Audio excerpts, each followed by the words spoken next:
Wow.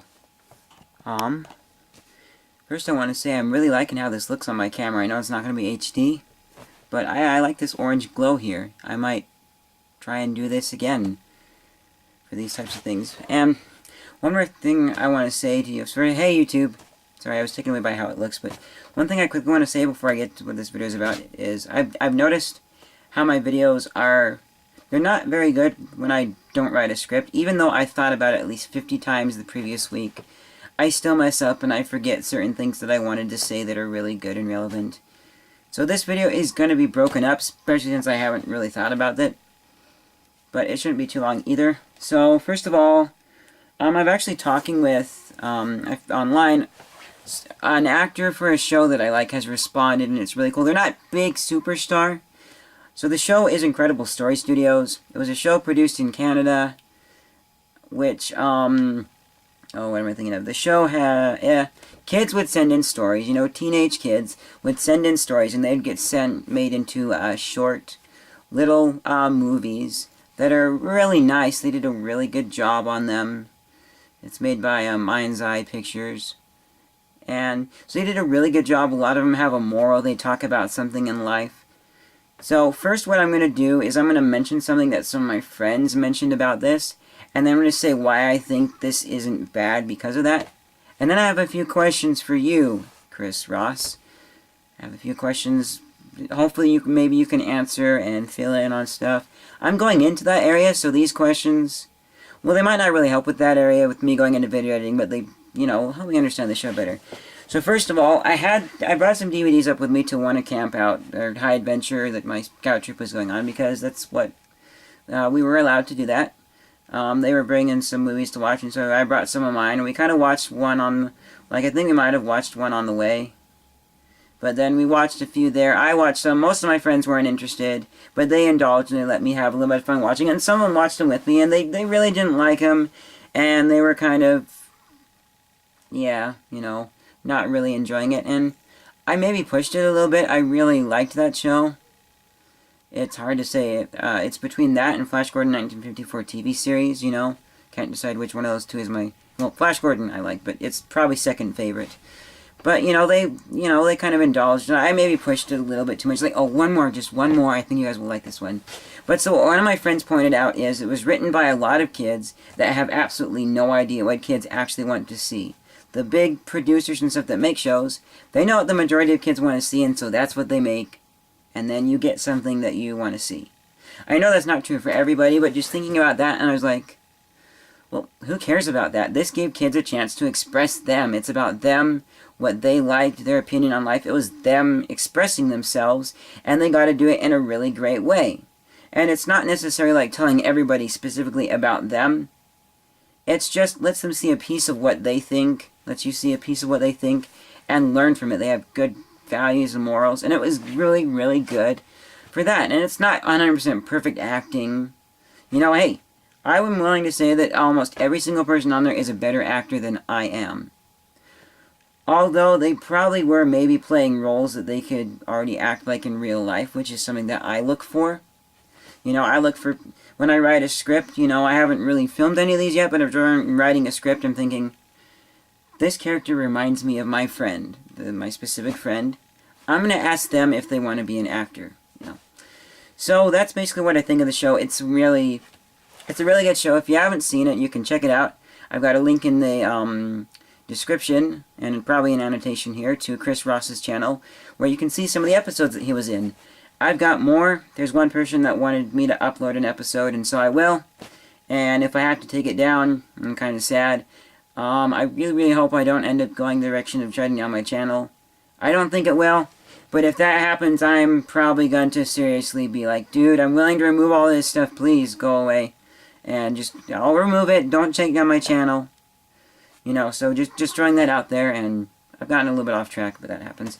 So anyways, now the questions I have about this show, you know, so we know the kids wrote the story and they sent it in. Some of them were probably really basic. They did have to do some expanding, because they probably didn't really write it like a script. They wrote it more like a book. And this is something that I've thought about, you know. I thought, a good example for what I'm thinking is, so let's say the book says something like, and she got home, she ran in her front door, slammed it behind her, and ran straight to her room and slammed that door as well. So the character is obviously angry or frustrated about something, or maybe excited. Either way, she's rushing in. So in the book, you imagine different things, you know, and you just imagine how you imagine it. In the movie, you have to fill in details, like she runs in through the front door, so it probably leads into a hall. And I've imagined, like, there would be, like, a painting on the wall with a nice little table next to it for putting a few things on. And then more like a plain hall that goes around a corner into her room. You know, that's the way I imagine it, so you have to fill in those details. So I'm kind of wondering exactly how much was filled in and how much wasn't. Like, oh, I should have grabbed the DVD cover with me so that I can remember the name of the episode. But there was one episode where these two twins, not in the show, they were twins in real life, and so they were perfect for this part. It was something Pizza Surprise. But it's about the one where, like, the girls are, they get into the birthday party, girl gets into a pizza fight, and ends up hitting her dad. So then, basically, what happens in this story, for those of you that don't know, she wishes that she were in charge and could take care of things, so then her wish comes true, and her, like, spirit goes into her dad, but she's also there, too. And I think young her remembers making the wish, even though other people, it seems like they don't remember. It seems like it's a fresh new start for her birthday party. So the older of the two sisters plays the dad, and the younger sister plays the main character. So she looks older, she looks kind of like the dad. They made her voice probably a little bit deeper too. But the thing I'm wondering, if it probably wasn't even in the kid's script, but the neat effect they do. So they've got the older version of this blonde-haired girl. Whenever she looks in a mirror, which happens when she's looking in the mirror in the dad's bedroom, and when she's looking in the rearview mirror of the car, you have the face of the actor that was playing the dad. You don't have her face.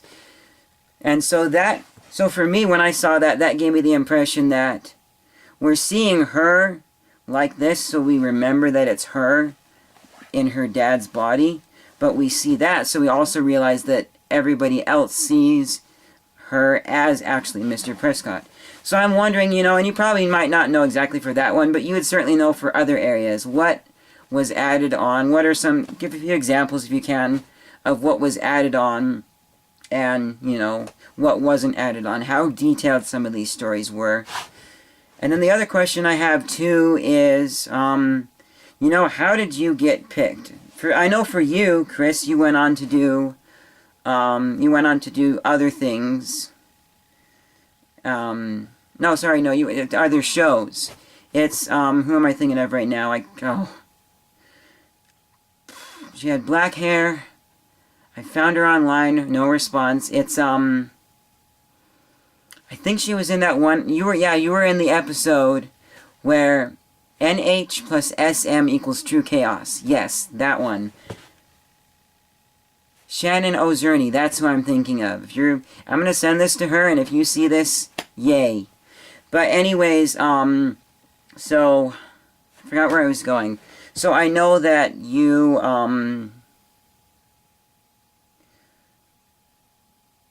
I know that you liked that sort of, one moment. No, I'm not gonna stop. I want this to be a one-take thing. Okay, this is really broken. Sorry. Okay, so how did you get picked? That's what I was on. So I know you were in a few other shows. She was in that show.